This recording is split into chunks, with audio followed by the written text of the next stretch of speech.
And welcome everybody to Flicker Effect. This is episode 268. We're recording this on Sunday, September 23rd, 2018. I'm David Lotz. Joining me this episode is Bobby Jackson. Hey, what's up? And Michelle Hillard. Hi, everybody. Hello. Blah, blah, blah. That was the worst intro I've ever done for myself in my life. You continue to experiment with your intro. Just like stumbled over my own tongue It's in fine. my mouth. You want to change it up every time? It's not a problem. Just got like tongue-tied. That's cool. So hi, everybody. Hey. So I have determined, I think I have completely lost touch. Or no one apparently should be listening to my opinion on movies because apparently it is not on... I'm not on the same page as apparently most critics anyway, in the second week in a row. So last week you and I, Michelle, talked about A Simple Favor. Right. Yep. Mm-hmm. And I mentioned, I didn't hate the movie. It was fine. I just wasn't a huge fan. But it had like over 80% on Rotten Tomatoes. So I was like, oh, wow, that's surprising. I didn't expect it to be that high. Right. And it seems like everyone was generally pretty happy with it. Mm-hmm.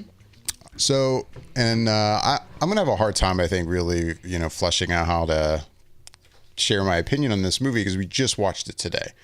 But we saw Life. Can I say something real quick before you say what you saw? Yeah. I had a chance to watch A Simple Favor this weekend, and I think I share your opinion, David, actually. I thought the movie itself was fine, but I felt like a lot of the time when watching it, I was trying to sync up with the tone that the movie was trying to set, and I couldn't sync up. It sometimes it felt serious, at some other times it felt like it was more campy and sort of trying to maybe make fun of the genre per se, and so it was just hard to kind of get a grasp on it. But I would say the one area where I do differ from your opinion on the movie was that I really actually did like Blake Lively in the role. She's different than I think I've ever seen her in any role before. And to see her so, I would say different extremes in her personality was interesting. And yeah, I think the last thing I saw her in was The Shallows, I believe.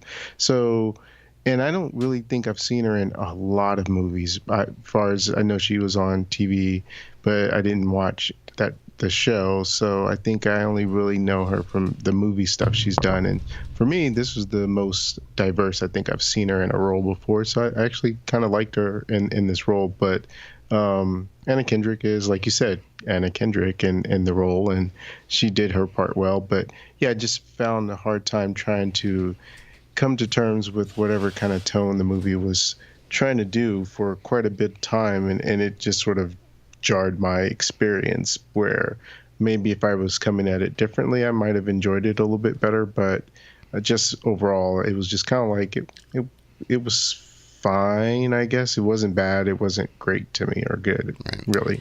Sounds like we all are on the same page.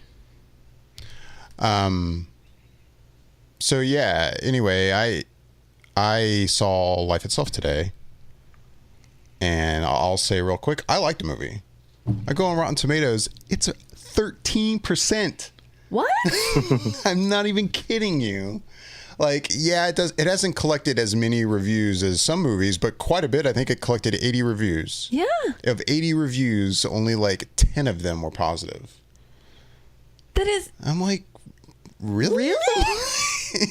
And I read the general consensus, and I'm like, I guess I get that, because, and yeah, I'm not saying the movie's great either. I don't know.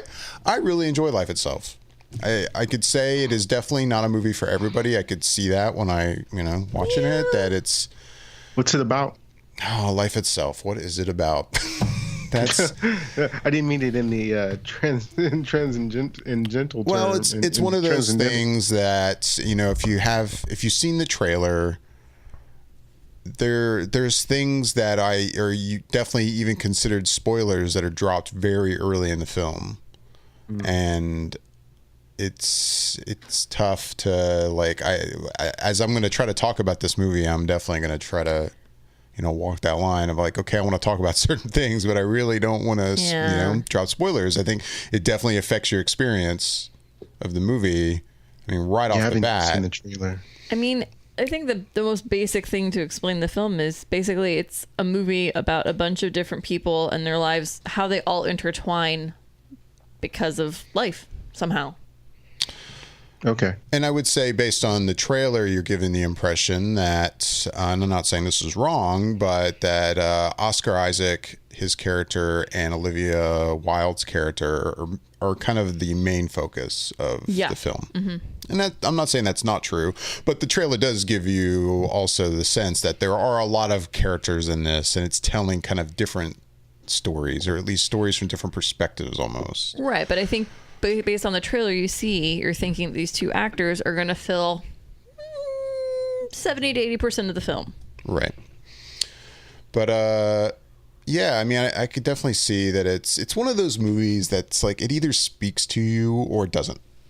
And that's going to be the determining factor whether or not you enjoy it or not. I mean, as far as storytelling goes, I think it's unique in its approach. Mm-hmm. And there's certain aspects of the different stories that are definitely told in different ways. And you could also argue that some of the better parts of the movie or the more enjoyable parts of the movie, just, I don't know, in a sense of it's fresh and different to watch, happen very early on. So it's like some of the better scenes are very early in the film, and then it never really like tops that. I feel like as far as like momentum goes, because of the people's storylines that are kind of happening, the momentum in the first beginning of that film is it's pretty quickly paced. Like, I feel like you're getting a lot of information and it's coming at you pretty quickly. Right. And then later it kind of paces out a little bit longer.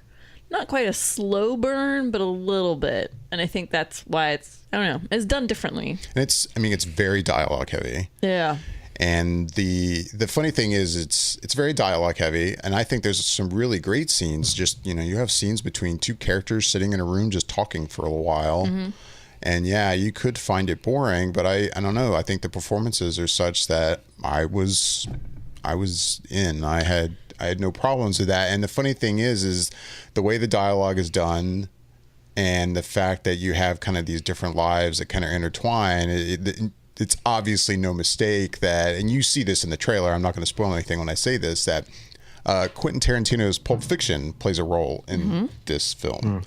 And that's fitting because Tarantino is obviously known for his dialogue, very heavy dialogue films.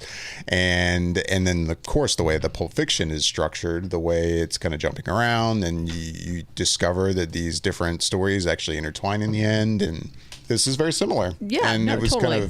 It was interesting how he used Pulp Fiction in the movie. But and I say I'm talking about Dan Fogelman. Yep.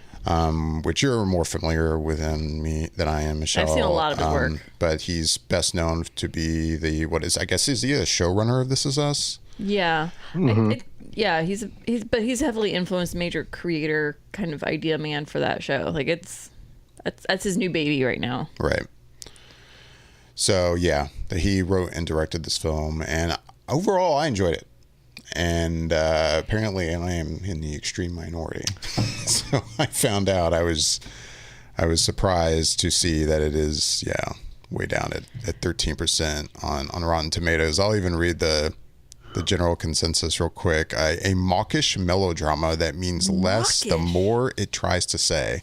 Life itself suggests writer-director Dan Fogelman's talents are best suited to television. Wow. Yeah, I was like, Jesus. I was shocked. I thought I was reading it wrong when I first opened up Rotten Tomatoes, and I'm like, wait, what? Like 13? Wow. Okay, so obviously I'm surprised because I will say, like, I enjoyed the film. I don't think I liked it quite as much as David did, but I will say I definitely enjoyed this film. I thought it was interesting. I thought it was an interesting, complex weaving of a web that slowly starts to intersect somewhere. And I like that. I like these kind of stories. I like shows like This Is Us and Parenthood, which these are all things that this writer and director are very much linked into. And it's a film about people like relationships with people. And it just, I don't know. I enjoyed scenes where it was people just talking in a room with another person. One of the scenes I actually really enjoyed, and I'm surprised, and he is quickly shown in the trailer, so I'm not like giving anything away here, but is this scene at the beginning of of one of the sections with Antonio Banderas, and he's sitting there with another actor who unfortunately I don't have his name in front of me. Anyways, Sergio Paris Manchetta. I butchered that name. That's about how I would say it. So he's having this conversation with him, and that's probably one of my favorite ones out of all the conversations. And I liked a lot of the conversations, but and this isn't, I don't think, giving away a lot here because I'm talking about Antonio Banderas and obviously another Hispanic name. They're both speaking Spanish, so it's in subtitles. It's probably my favorite conversations that happened through the whole film, and so it's all subtitled. I know no Spanish. My Spanish is horrific. Like, I have been failed twice in Spanish in my life. Like, I cannot speak Spanish. It's never going to happen. But I enjoyed that entire scene, the way everything was delivered, the setting, the mood of it, the structure of it. It was a spectacular scene. And I'm like, this is really good. This is captivating. No, and and it's just funny. dialogue. It's funny you point that scene out because there's actually a moment in that scene I noticed, because I'm with you. I also do not speak Spanish, unfortunately. I wish I did, but I don't. And maybe it's the fact that it's Antonio Banderas and his accent speaking, and I just enjoy listening to it. I don't know. But there was a point I even noticed in a particular line, he said something, and I didn't even read the subtitles. And I noticed it like right as the subtitle started to fade out for that line. And it was like, I didn't even need to. Even though I didn't understand word for word what he said, like whatever line that was, I basically knew what he said. Right. No, yeah. It was a captivating conversation. Yeah. I don't know. It's hard to explain, but yeah, I thought that was definitely the one main example I was thinking of. And I was kind of pointing out that, yes, this is a very heavy dialogue driven film. A lot of scenes like that, one-on-one, two people just chatting really for a bit. Good, anyways.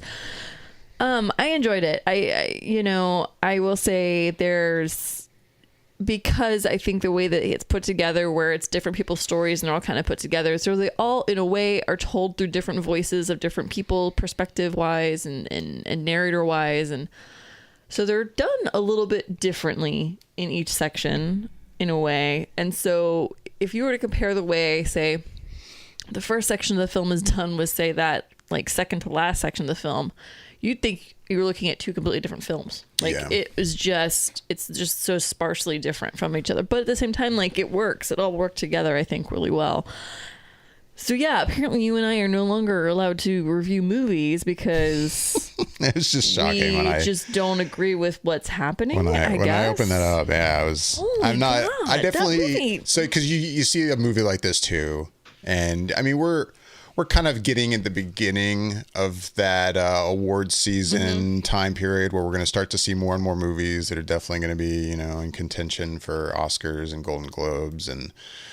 And this is the kind of movie that drops around this time. And you wonder, hey, is this the kind of, just based on the trailer, you could tell, like, this is the kind of movie that, if I hadn't heard any reactions yet, I might think, this could be a, award-worthy film, right? Especially considering the time of year. Yeah. And I watched it and I was like, I could see that that's not going to be the case for this kind of film because it's just not the kind of movie that's going to resonate with everybody. Right. But still, to go on there and see like 13%, I mean, I'm thinking at least like 50s, 60s, right? I was thinking in the 60s.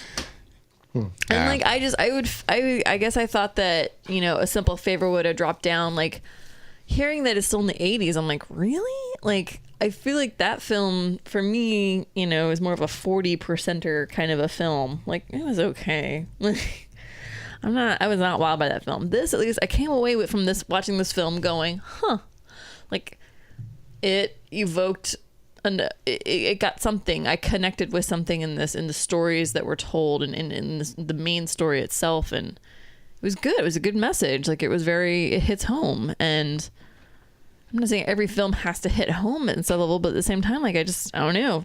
I thought this, in a way, was a better told story. Yeah. Anyways, so apparently we know nothing. So. Well. You know nothing, Jon Snow. Apparently. I was waiting for somebody to say it. But you haven't even Pass seen it a up. trailer for it, Bobby. I'm kind of surprised. No. Speaking of trailers, sorry, just random. I'm going off script here. No, there's no script here. I know that. I'm just saying. Anyways, so speaking of trailers, goddamn, I cannot wait to see. There's two film trailers that played before it, and I was like, I cannot freaking wait to see this film. And it's Bohemian Rhapsody. Gosh, I that trailer cannot played wait today. for November. Like, bring it. I want to see that film. It looks so effing good. And actually really 3 films if I really think about it. The other one is A Star Is Born, which is no secret, I think, to you at all. And that one actually comes out on my birthday, so I'm super excited for that one. Mm-hmm. I'm very jazzed. There's actually 2 films dropping on my birthday, and I'm going to be honest, if I only have time to see one of these 2 films, I'm going to see A Star Is Born. Like, hands down, that one's going to win my money that weekend. Boom. Done. The other film that I forgot to mention that honestly, like a trailer popped up and I just keep hearing such amazing things about this film is Beautiful Boy. And I saw that trailer and I was like, God damn, that film. Timothée Chalamet is very quickly cementing himself as a spectacular actor, Right. character actor. And it looks really, really good. It looks really hard to watch at times. You could tell it looks almost just uncomfortable at times. And it just looks good though. Anyways, thoughts? No, I'm definitely with you on Bohemian Rhapsody. Like, hopefully it's just not a case that these are 2 well done trailers because they're both incredibly good trailers. Yeah.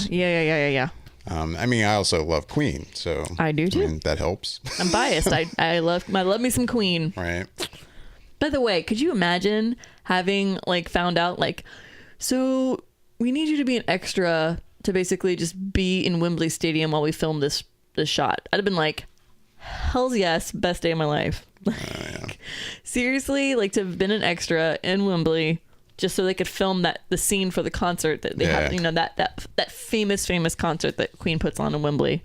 Right. That would have been a spectacular. It would have been hot as balls, I'm sure. But how much fun to have watched basically, in essence, kind of a fake Queen concert happening with thousands of people, of extras. I was watching that scene today in the trailer going, man, that'd been sweet gig. That'd been a fun day or 2. Yeah. Anyways.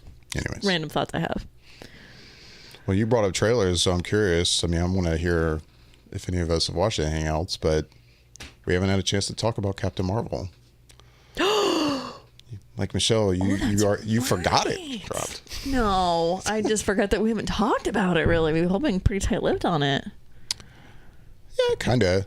Bobby and I, we've talked a little bit about it off air. Oh, did you now? Yeah, we couldn't wait. Okay, just merging it up over there on the phones. Well, I brought it up with you, Bobby, because I was surprised how not unanimously excited everyone is by this trailer. When, Really? yeah, I mean, I'll say I loved it. It's exactly what I was wanting in a trailer that's, we're, 6 months away from the movie at this point? March? Yeah, I mean, it's a teaser. It gives you just enough information to go, huh, okay. It's a thought-provoking thing. Because I just mainly wanted to just get a general look of what the movie's going to look like. And yeah, we got those still images from Entertainment Weekly, right, which were fine because they're, stills from the movie. Okay, cool. But still, I want to see some of the stuff in motion. I want to get a sense of what's this going to look like. And we got it, and I'm all right. Cool. 2 thumbs up for me. I'm happy. I think it looks great. I can't wait. And but then I don't know. I start hearing some other podcasts and stuff on YouTube, and people are hating on it, but I think some people seem generally all disappointed. I guess they expected a lot more, and I'm like, I don't know, man. 6 months away, it's man. 6 months away. It's basically a long teaser. We got 3 more trailers to drop. But what did you guys think, Bobby? What were your thoughts when you first watched the trailer? Well, I guess my thought, based on responding to what you said about everyone else, I suspect a lot of that is tied into the idea that this movie is highly anticipated because of the ramifications from Infinity War, and people who didn't know who this character is saw that little symbol and had people explain it to them, the importance of it and everything.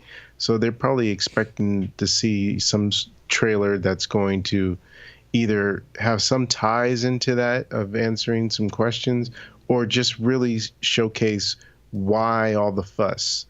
And I guess if I look at it from their perspective, it doesn't answer any of that. It just kind of, what this trailer does is essentially, for anyone who is unfamiliar with who she is, shows you exactly, well, not exactly, but gives you a taste, a sense of who she is and what her deal is.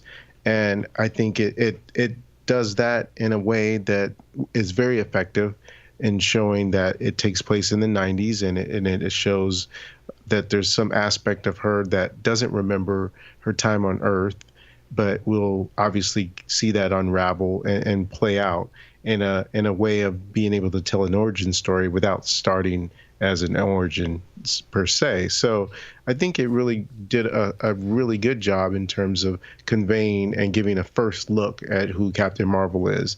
And that was my initial thought. It wasn't something that got me jumping out of my seat and pumping my fist in the air, but I guess I wasn't really expecting that in this first trailer anyway, just because I know that that's to come as we have this many more months that are left out. And this was just, here's a shot across the bow, sort of like, here's who she is. And this gives you just a taste, and we'll be happy to give you more. But for now, let's just sort of set the table with this. And I think that's what, if that's what the goal was, then mission accomplished. I believe it did that really well. So I loved seeing her in full costume in the what most people recognize her from, in the red and blue. I like seeing her in space with the helmet and the mohawk. I mean, that's classic from her look as well in the newer run of the comics. Just the sense of who she is in terms of her being kind of like this ability for her to get knocked down and get back up kind of thing. That's straight from the comics of who she is as a character. And I my thing that I saw that I didn't like as much is people was comparing her to Wonder Woman and saying, oh, Wonder Woman, you know, it looks like Wonder Woman is more bright and sunny and hopeful, and she smiles a lot. And in this, Brie Larson doesn't smile, and she just seems like she's mad or something. I was like, they're not the same character. They have two different types of backgrounds. There's not, you can't expect, that's stupid for people to pit women against each other in that sense of saying, well, she has to be like this because Wonder Woman is like that. Well, that's dumb. And there's more than one female superhero character out there in both universes that have their own unique personality. If you want someone that's like a counterpart to that in Marvel, there are other characters, but this isn't that one, and this is something different. And you think you'd celebrate that it's something different, and we get to see and have both. I mean, let's celebrate the fact that we got both, as opposed to trying to pit one against the other. But yeah, I mean, it definitely gave me everything I wanted to see as far as making sure it looked and felt like Captain Marvel. So I think they absolutely succeeded on that front for me. Yeah, I think what we received in basically a very long teaser trailer was the feeling and what kind of is making her story.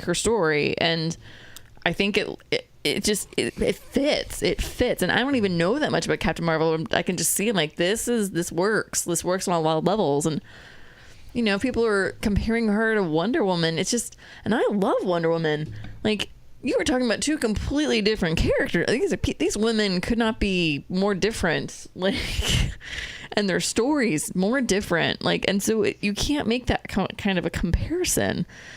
It's just ill education on somebody's opinionated behalf, apparently. Like, Jesus Christ. But like, it looks good. And so, yeah, so she might be walking around with a little bit of like resting bitch face, but you know, if you woke up on an alien planet with no memories or random memories or fractions of memories and they were popping in your head, you know what the hell to believe, yeah, you're gonna have a really weird look on your face for most of the time, like Jesus. But overall, like I like the look a lot. You know, it was interesting. I was surprised to see the shot that they had there at the end of the trailer with Jude Law.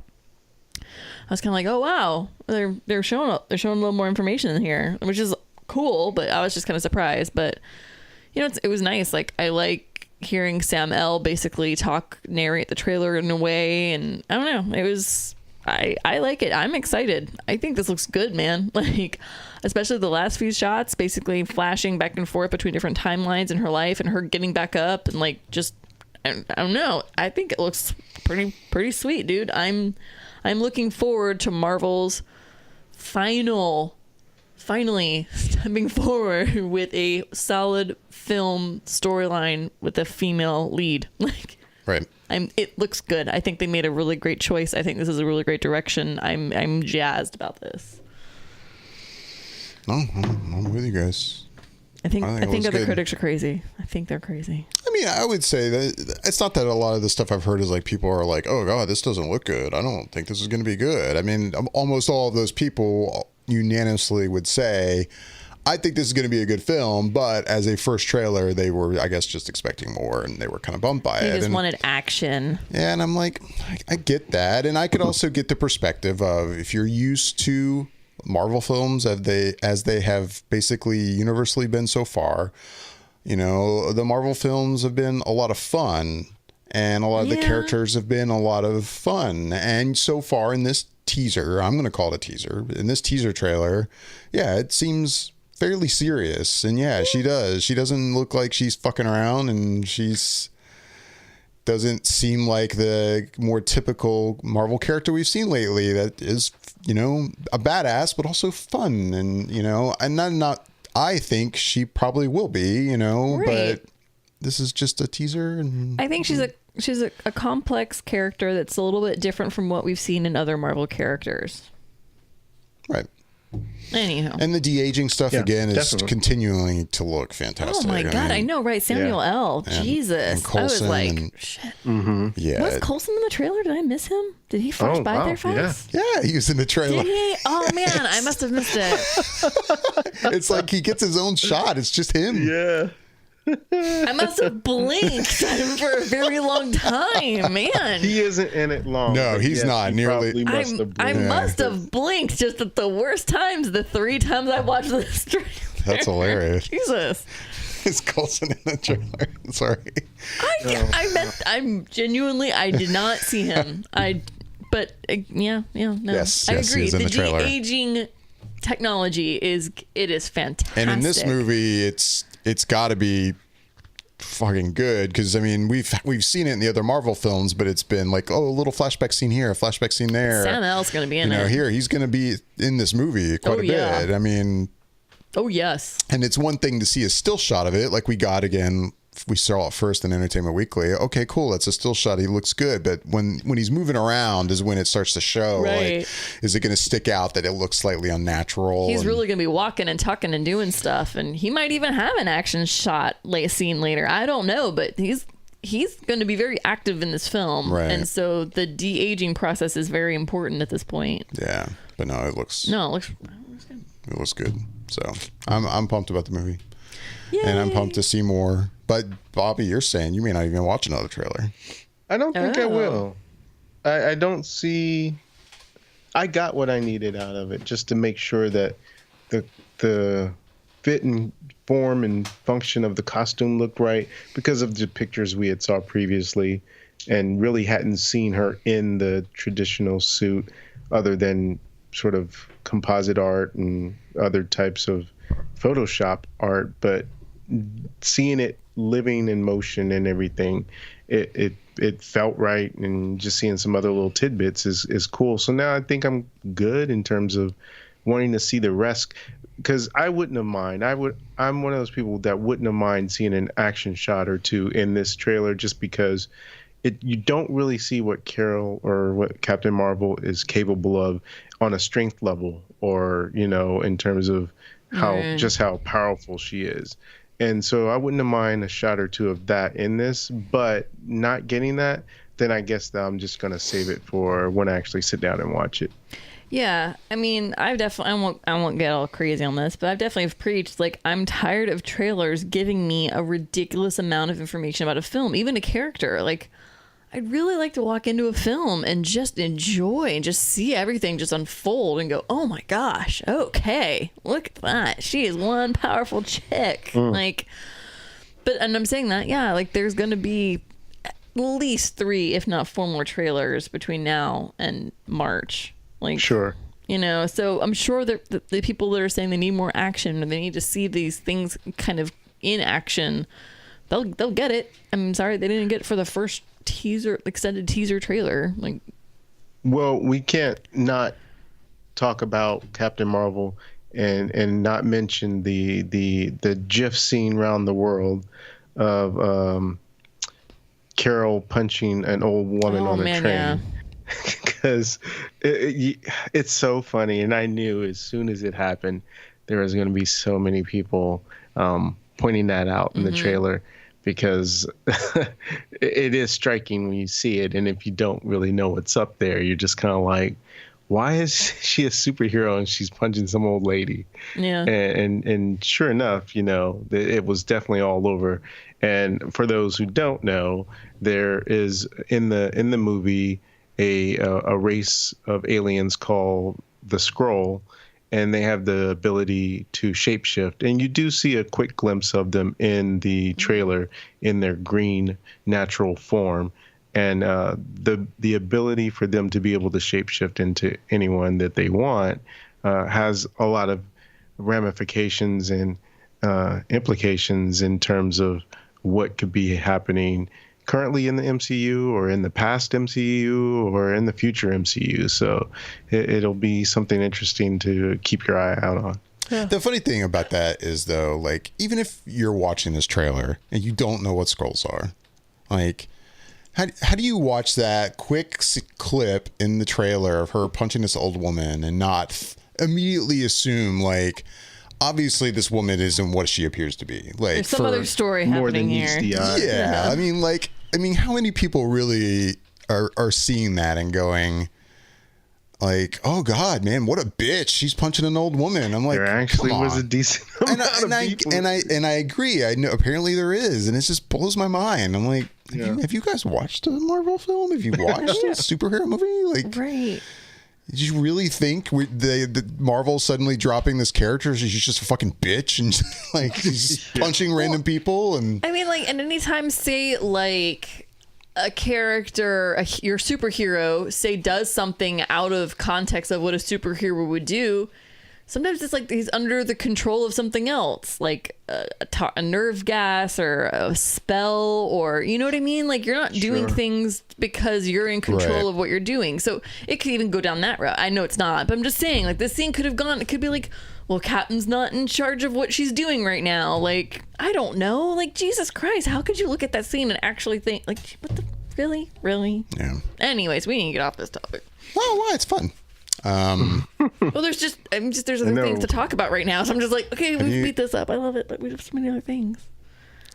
It just sounded like you were like your blood was starting to boil and you needed to talk about something else. There's that too. There's that too. Okay, well, I got something for you if you want to talk about something, Michelle. Oh, we got things to talk about. Let me ask you this. There's a little movie coming out in December called Mary Poppins Returns, and we got another trailer for that. I haven't even heard from her. She hasn't really told me what she thinks of this trailer. Really? No. Okay, well, here it is first for the world, Michelle. What did you think about Mary Poppins Returns?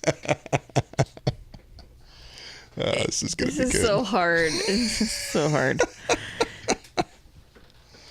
Very quickly, anybody who's ever heard me talk about Mary Poppins knows I am Mary Poppins fan to my core since I was literally like 3 years old. Like, love Mary Poppins.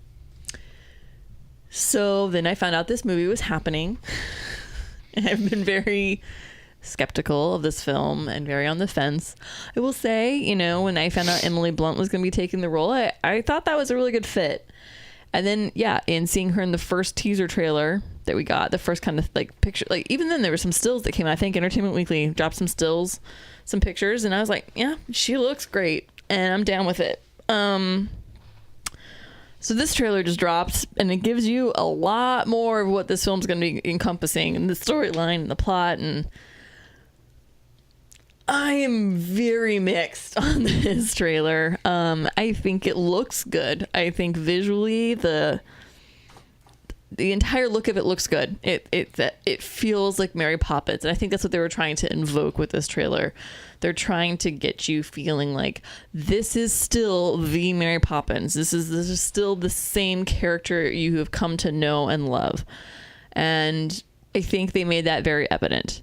I will say there's things I see that I don't really agree with them doing. I think that they might be slightly trying to revive some things that are from the original, and they're not thinking outside of the box. And then there's other things I'm like, you guys are thinking so far outside the box that I'm not agreeing with that either. So I don't know why I'm being so particular. I don't know where the happy medium in this spectrum is of basically just copying the first or coming so far outside of the first. And it looks like this movie's going to dance a lot up and down in between that kind of a spectrum. So I'm still skeptical on this film. The trailer hasn't really won me over in any other way. I'm just going to have to see come Christmas. That's what I got with this one.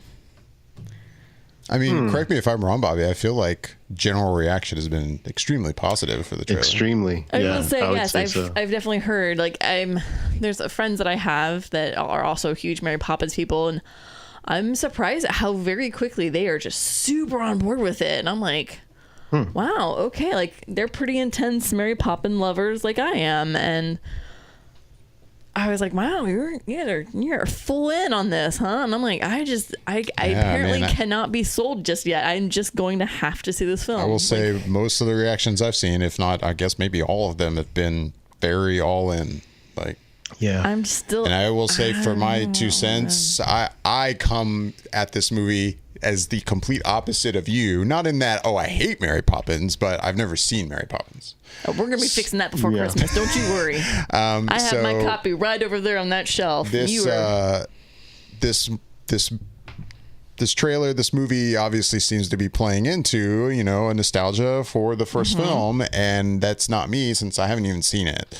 So for me, I watch it and I'm like, okay. I mean, I think it looks like it's probably going to be pretty entertaining, and I, for the most part, like Rob Marshall, and this I'm sure it appears like it's going to have a lot of music in it, and a lot of original music, and I'm all over that. And I mean, I'll definitely see it, but this isn't the kind of trailer that's going to speak to someone like me, because I have no relationship with Mary Poppins. I've never seen the movie. So I will say, if there was one point in the entire trailer that actually got me kind of going and kind of got that moment of like nostalgia, the twinge in my heart kind of skipped a small itty bitty beat, was literally the moment that Dick Van Dyke pops up on the scene, the shot of Dick Van Dyke, and I was like, oh my god, like, that's it. Right. Like, and that there was that one moment, and I was like, oh my god, look, he's there, it's him. Like, so that got me excited. I will say that one very brief, quick shot of Dick Van Dyke, that guy got me. I was like, oh, Yeah. So that'll be a special moment in the film, I think. So what's your take, Bobby? You haven't seen Mary Poppins either, right? I mean, I've maybe seen more than you, but not by much. I mean, I haven't seen it from start to finish. Okay. Yeah, I've seen like maybe bits and pieces of it here and there. Right. Maybe if you totaled it together, it'd be about 10 minutes of it. Okay, well, before Christmas, you need to watch the first one, Bobby. I'm putting this on you. Well, I mean, I'm sure Bobby's like me in that. I mean, if I'm going to go see Mary Poppins Returns, I'm going to see the first one first. Right. Yeah. Unless I just wanted to really have an interesting take on this movie. I'm the one guy seeing this movie that never saw the first one, then I guess maybe I might be bad, but... Yeah, so I mean, I pretty much would echo everything David said in terms of where this trailer left me because I don't have the connection. So it looked very much like I will say I thought they did a good job of making it really feel like that world and bringing it back, especially when they do the sequence where there's the she spins the bowl and turns into the 2D animation. Because I think before I had saw the trailer, I had saw some still shots of the trailer from a website I was looking at. And I didn't know when I saw that shot of the 2D animation, I was like, oh, are they showing a picture of the old movie? And it really didn't resonate with me that there was animation in this movie as well until I watched the trailer. I was like, oh, wow, that's actually interesting that they do that again, because I wouldn't have thought that they would go back to that, especially maybe not in an animation style of old school. I mean, it makes sense for them to do it, but I really just didn't know that they would go there with it. So I thought that was interesting that they decided to really stick with what you've seen and know of the original movie. And I'm sure they'll do some things that aren't necessarily what other people who are fans of that original movie expect, but I think it will take itself to a level where it really is trying to pay homage to the original, but still kind of further that series. And maybe I wonder if they're even thinking about this at this point, but maybe even a third movie down the line. Yeah, we'll just have to see about that. No, I was surprised about the animation too, honestly. I didn't know that they were going to be putting in the animation in general. And then, yeah, as soon as you see the animation going, I was like, oh, they did it exactly in the same style. Yeah. Which is pretty cool in this day and age, that they are basically going back to the way it was done originally, which is it's pretty cool. I will admit, like, I was pretty surprised by that. Right. But so you have not seen Mary Poppins, you've not seen Bread Knobs and Broomsticks. No, I have not. And you've not seen Chitty Chitty Bang Bang. No, I have not. I lead a half-life, apparently. I don't think you lead a half-life, and I know you had to have had a pretty awesome childhood, but I feel like there was a small, tiny little bit of your childhood that you're missing out on. I watched dark stuff. I watched stuff like The Black Hole, Predator, and I love The Black Hole. I love The Black Hole too. Yeah, so that's an old, cool Disney classic film, but yeah, we'll say. What's that other? And I'm saying this like I'm a fan, and I can't even think of the name, but the one like animated Disney film that's like almost basically forgotten. Black Cauldron. Yeah, Black Cauldron. That's it. I used to love that one too. Yeah. That's definitely you're obviously a child of the '80s if you enjoyed Black Cauldron, because only children of the '80s did, because Disney didn't put out that many movies in the '80s. Right. And we took what we could take, man. we were grabbing at straws. So before we run out of time, I'm curious to hear everyone's take on the stuff we've seen so far from this Joker film. Ooh, the images that came out this week.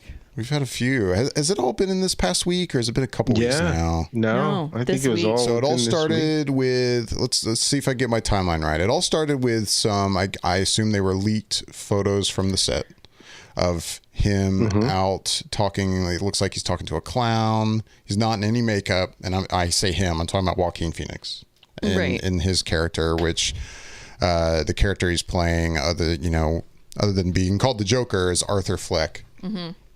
And those images came out, and then Warner Brothers, puts out an official image, which is kind of laughable that they just put out this official image of basically Arthur Fleck, just like a still shot of him, no makeup or anything, no Joker makeup. It's just Joaquin basically with his hair grown out and his look of Arthur Fleck. Right. It was kind of funny. I was like, okay, so let's start there. What did you think of that? I mean, it was fine, but it was just like, of course, what do I want to see? I want to see what he looks like as the Joker. Yeah, right. I thought the same thing. Right. It just, to me, it was just like a picture of a skinnier version of Joaquin Phoenix. So it didn't really do anything for me seeing that first picture of the Joker without makeup. Right, and then go ahead, Michelle. No, I was just gonna say, if I had not known that was Joaquin Phoenix, I would just kind of be like, it's just a picture of a dude. Just an average old dude. Just not old age, but I'm just saying, just an average guy. Like, that's just an average man just a photo of a dude. Yeah. Like there's nothing special about this photo. Part of me was like, so is this just a reaction to the fact that, oh, look, some photos got leaked. We should make sure to give him something. We're going to put out this. But if you're going to, I don't know. It was just funny. It was interesting. It was weird. And like 2 days later. And then, a couple days later or so, they put out, which I felt like was well done. I liked this, but they put out this, what was supposed to be kind of a screen makeup test of him in the makeup. But it kind of starts off with a wider shot of him just looking like this normal Arthur Fleck character, and it's zooming in and it's like projecting images of him in the makeup on top of him. But then it ends with a shot of him in the makeup. And all in all, I liked the way that was even just presented. I thought it was kind of cool, and I like the look. Overall, I'm pretty happy with it. With one kind of exception, my only problem is it's very somewhat reminiscent of the Heath Ledger Joker. And really, in a way, yes. I think in a way it is. Yeah. Like, it's kind of the more messy makeup. It's not in the style of like a Jack Nicholson Joker or a kill me that I cannot think of his name from the original series kind of Joker. Cesar Romero? Yes. There it is. But it's not structured. It's kind of, he's got the longer hair that is more unkept than kind of in the same vein of Heath Ledger's Joker. And it's got this messy kind of makeup. That's the style is definitely different from Heath Ledger's Joker, no doubt about it. But it's still, you know what I mean? It's just, I think what it is, and I'm sorry, I'm just totally jumping in now. No. I also agree with you completely on all of what you said. Like, I like the way it was done, the way it was presented. I liked even just seeing it kind of slowly projected over his face as it's zooming in, and then finally getting that full shot. I thought was really good. And just seeing his hair kind of a little mess and just a tiny tinge of green in his hair. Is really kind of the only, like, I guess, kind of throwback to the original Oscar, Cesar Ramirez character. Just a tinge of it. But then, the makeup it's like quickly white caked on with blue and red. And it's fucking creepy, man. And that's why I think it's so reminiscent, is because when you don't have such a structure to your makeup like that, to the clown makeup, I think it makes you look more psychotic, which is the whole reason Heath did the makeup the way he did. Like, that was, he basically did that makeup. That was Heath's makeup. Like, he basically created that image, and the makeup people put him on it every day, but that was his creation. And so I think it just gives it this edge of like, oh, dude, it's fucking nuts. Like, it's just creepy. And I think this echoes that level of like, this dude's a little unhinged. There are bolts and screws in there that are just not lining up. But I want to be clear, like, I like it. I like the way it looks. I like it a lot. And the clown makeup that he is doing is definitely different than we've seen from, a Joker. Even the color scheme of it. Yeah. The blue. Overall, I definitely dig it. I think my only thing was maybe I didn't expect it.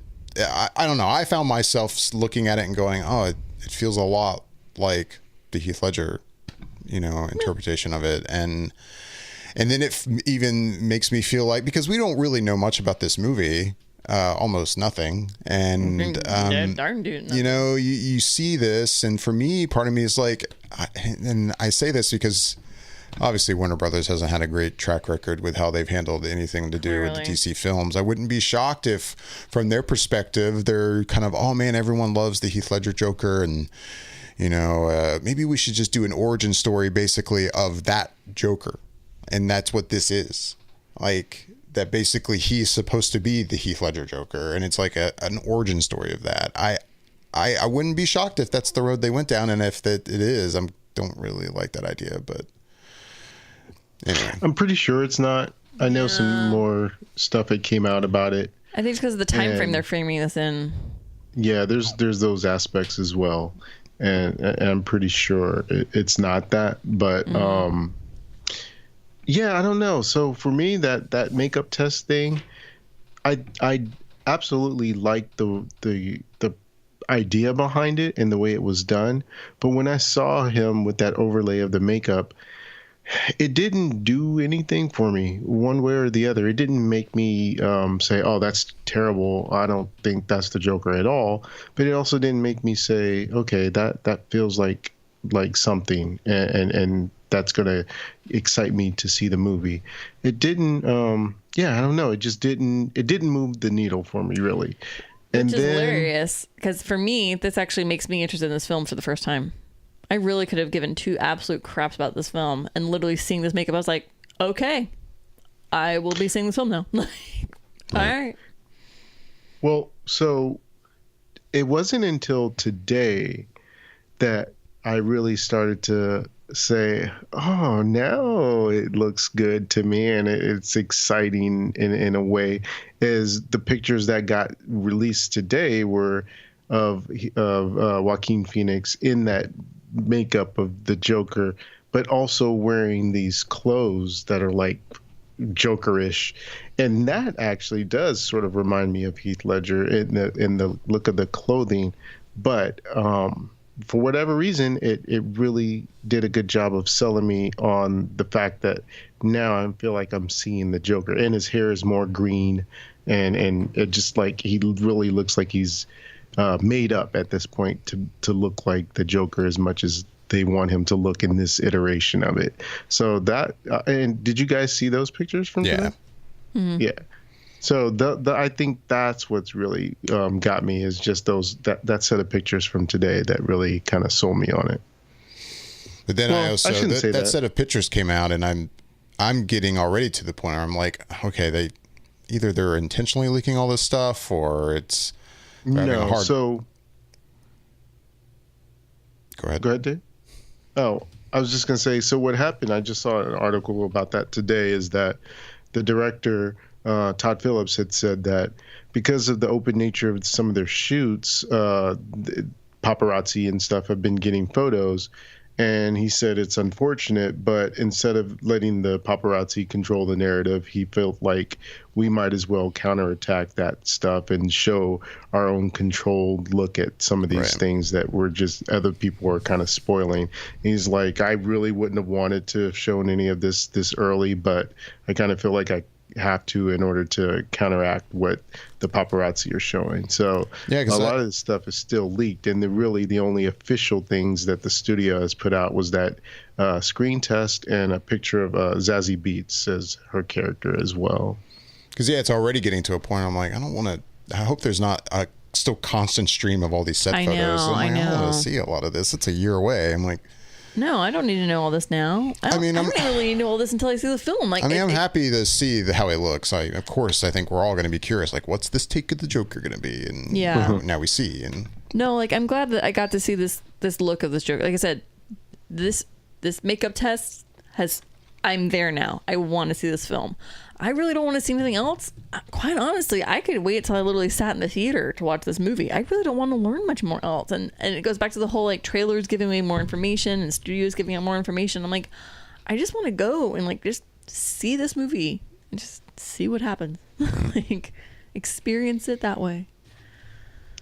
Well, I know we're going to get out of here soon, but I can't leave this episode without asking you guys a couple other things. But before I do that, I did want to mention this weekend that I also had a chance to go see Assassination Nation, which is directed and written by Sam Levinson. And I'm not familiar with his work, but the thing about this movie is it's this small town called in Salem, USA, and it's about this person in the town who's the mayor. He gets hacked, and his personal business is put out there for everyone to see. And at first, everyone's kind of just like, oh, kind of vilifying the mayor for some of the things that he's been doing. And then more people start to get hacked, and people start to turn on them, and then it becomes this sort of quote unquote witch hunt for who's leaking out all this stuff. And it quickly devolves into this sense of madness, because it's this commentary on how people are so quick to criticize other people for things that they want to look down their nose and shame them for. But if someone was to turn that spotlight back on you, the things that you're hiding as well. And so it's like this whole hypocritical factor of things going on. And these four girls who are sort of at the center of this, it doesn't seem like they've been touched by the hackers, so everyone starts to kind of come after them. But I have to say, I really liked the movie, and one of the things that I really liked about it is the cinematography of it.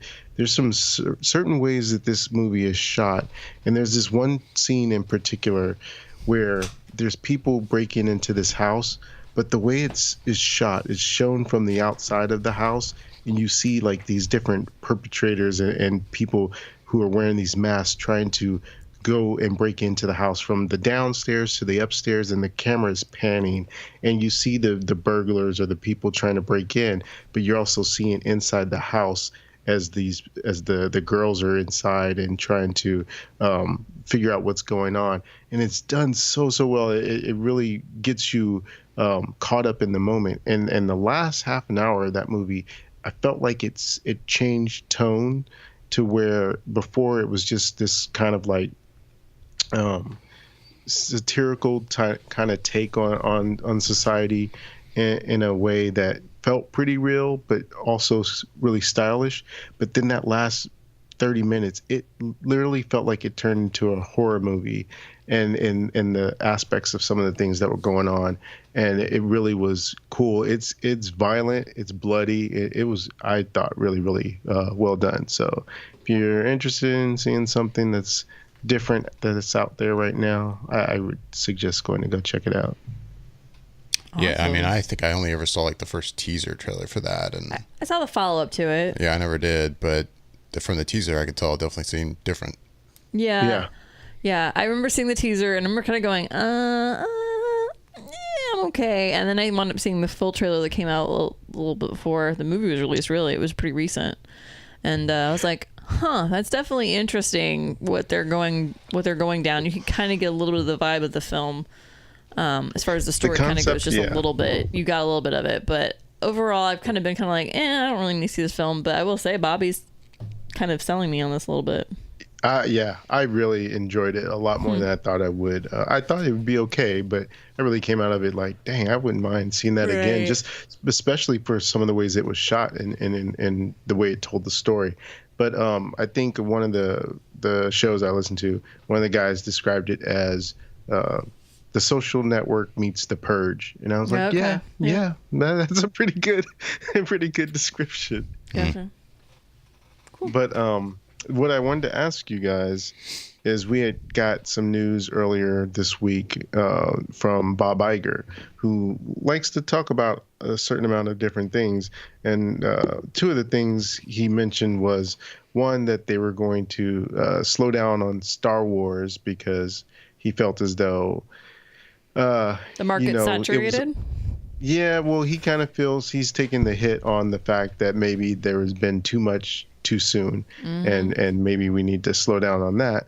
But the other thing that it kind of came out was the fact that there's going to be some Marvel TV shows for the streaming service, and the two that they kind of mentioned were one being a Loki show and the other being a Scarlet Witch.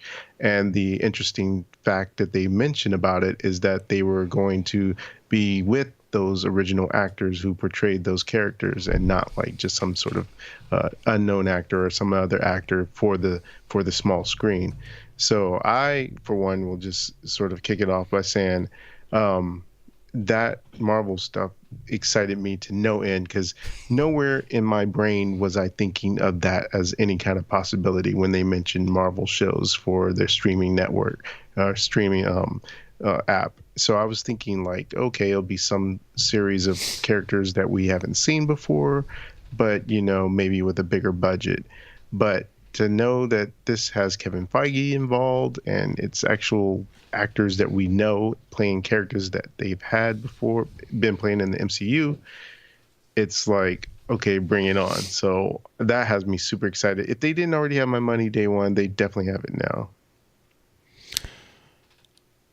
Yeah, I mean, as far as the Star Wars things go, it's super okay with me for them to slow down. I feel like they've really pumped out a lot in the last 5 years, and I feel like it's even not just like for film, but as a whole, like what they've put out animation wise and books, and there's a lot of Star Wars happening, and it's almost like it's an oversaturation of it, and I just kind of feel like maybe people are a little, they're it's like after Thanksgiving, everybody's a little full, nobody really wants to have much more food for the rest of the day. Like, it kind of sounds nice, but really you're kind of just uncomfortable and happy with what you got. I think that's kind of how everybody's starting to feel now. Like, it's just been too much. So I'm cool with them slowing down. That's fine with me. And then I think maybe it'll give them time to figure out if they do want to do some of these other crazier projects that they've been toying with us with, cat and mouse. So we'll see. As far as the Marvel stuff goes, I'm kind of with you. I was surprised that not only is it going to be live action stuff, but it's going to be characters that we know. But what really got me was like, holy crap, they're really getting Tom Hiddleston? Seriously? Mm-hmm. Shit. Oh, well, okay, well, that's a horse of a different color. That's okay. You have my attention now. Like, you finally have my attention now for your streaming service. I don't know. It's thought provoking, and it's definitely got me, I don't know. It's got me thinking about things, but we'll see a little further down the road how that goes. But I think it's cool. And then I guess if I'm going to start with the Star Wars thing as well, I don't think the problem has been so much of a saturation. Like, for me as a Star Wars fan, I'm perfectly content and happy with how much they've put out in terms of quantity of Star Wars stuff. It's but the fact that he pointed out in that interview that, maybe we jumped the gun and did too much too quickly and obviously didn't really think this through all that well. That I definitely agree with. I do too. Considering how they apparently went into this trilogy of films with no real plan, and they're just letting directors basically do whatever they want, and that has been really like, what the fuck are you doing? Like, and I definitely have no problem with the idea of slowing down to just kind of reset, and how are we going to better handle Star Wars films and this whole universe in the future. That I'm all for. Maybe still like find someone to kind of take the reins as a kind of head, basically, as everyone's been saying, a Kevin Feige for Star Wars would be great. In that sense, I'm all for it. In terms of, quantity, I've been perfectly happy with the quantity. It's the quality of some of it has not been all that great, If they had handled it better, we wouldn't be running into this, but oh well, is what it is. And right now, JJ's making episode 9. Hopefully it's hopefully it's a step in the right direction. Yeah. In terms of the stuff with the streaming, I mean, of course that sounds amazing. I think my problem right now is that I have a hard time really grasping any real excitement for anything to do with the streaming service, because I feel like there's been so many announcements and so much talk about this streaming service that it's like, it's almost like this sounds too good to be true, and there's still no launch date. Like, there's a name now, it's Disney Play, right? Yeah. But there's still no launch date. It's like a price point is... all this stuff, like, is not even really gone into production yet. Like, for me, you didn't even have to do the Marvel stuff. The Jon Favreau Star Wars series sounds incredible. Like, that's definitely Star Wars in a way I would like it to be told, in a episodic TV series. It's apparently with a kind of budget like Game of Thrones. Like, yes, like that. Sign me up right there. And then you're gonna have Marvel shows, like live action with the actual actors we know from the films. Like, you fucking kidding me? That sounds incredible. Yeah. But that's, again, it's too good to be true. But there's a part of me that's like, it doesn't feel like reality, because I feel like there's just been so much talk about this. And I'm not saying this like, I don't think it's going to happen. I think it will. It's just, I don't know. It all feels so far off because we know so little still about the streaming service and when it's all going to happen.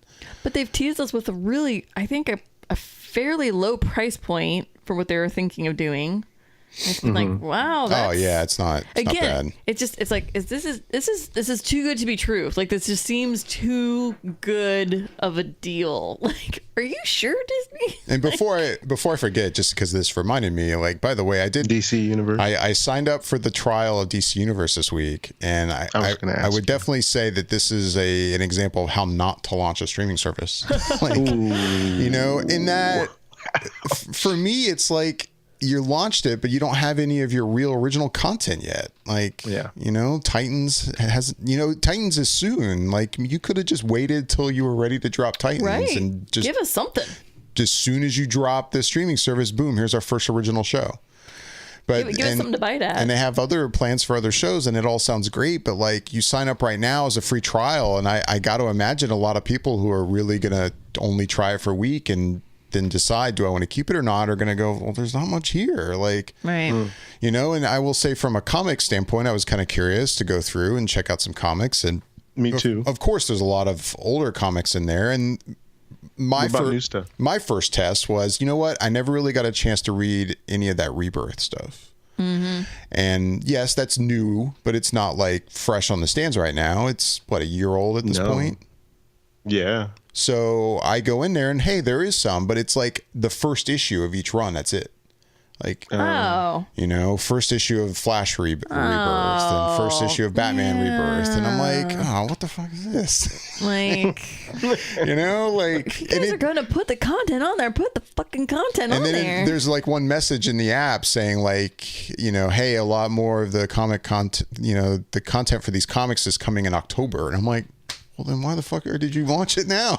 Right. If you're obviously not ready. I mean, you really just had your heart set on launching it on Batman Day. Yeah. I guess.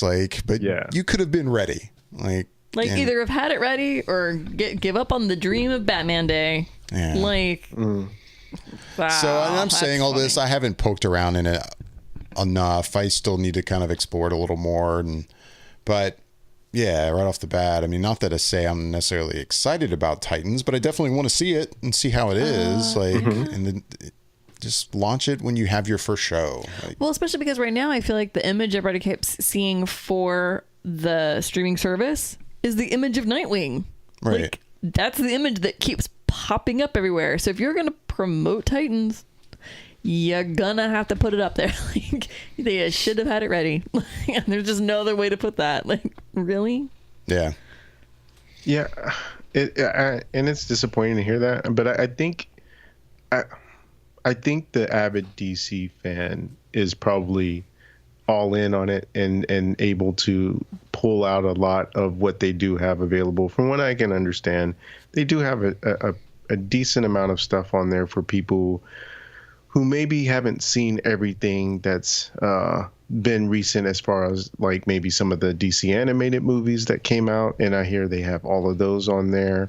There's also a lot of episodes of stuff that I think they said that there's a digitally remastered version of Batman the Animated Series that's out there. There's like old episodes of Wonder Woman and the old Flash TV series. And so I think there's maybe in like the Superman movies, there's probably just enough, I think, for the avid person to kind of hold their interest for just one more month until the Titan series drops. But I think for people who are more in tune to the DC live action stuff and want to see those things, then yeah, it would seem like that it's not worth their time to sign up for it now and to just wait once they really start to drop their Titans, or even later to when some of the other stuff has started to drop as well, to really kind of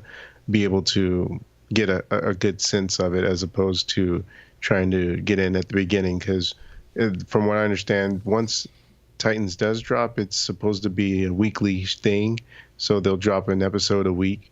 And then I think the idea was, they said that what they plan to do is, once more series start to appear on the streaming service, they would go to like maybe in the second season a 2 episode a week model, to where they're able to then be able to, by the time one's ending, another one can start, or you might have consecutive ones going on at the same time. Right. But right now, with so little, they want to stretch, and so it's just doing like a weekly drop. Yeah, and I did forget to point out, like you just said, like for me, I'm definitely interested to check out some of the DC animated movie stuff, because I had been watching a lot of those, but like the past few that they've released, I haven't seen. So I do want to go in there and watch like what Batman Ninja and Oh yeah.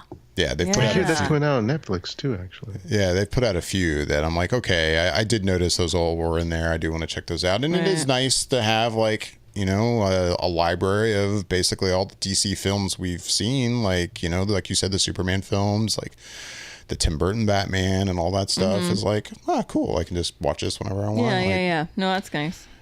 But I'm not like absolutely hating on it. I still question if you want to make a big deal out of dropping your service, I feel like it would have been better time to just Right. do it when Titans is ready to go. But to wrap this all up in a little bow, I think the thing that excites me about the Disney Play service and the announcement of the Marvel series and having the original actors in it, it really got my mind to start to really kind of think in other terms and broader terms that I wasn't before. Because now, what if they're going to spend, and they did mention in the article that they're going to spend a hefty budget on these Marvel TV series per episode.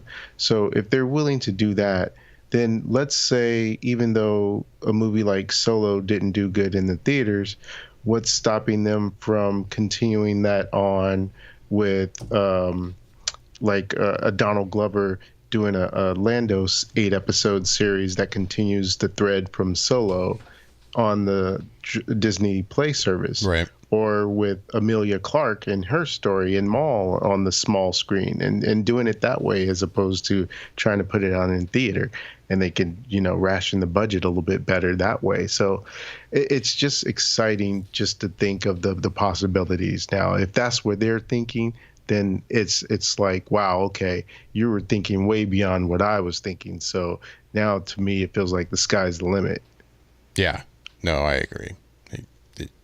The idea that, you could continue making some of these films that were like, Solo did horribly. We're not going to see anything more with, Alden Ehrenreich as, a young Solo. Maybe we could on the streaming service. Just nothing theatrically released. Like, that'd be cool.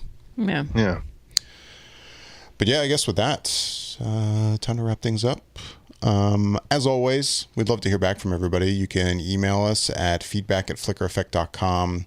You can also find us on Twitter and Instagram at flicker_effect. So reach out to us. We'd love to hear from you. I'm David Lott. Bobby Jackson. And I'm Michelle Hillard. Thanks for listening.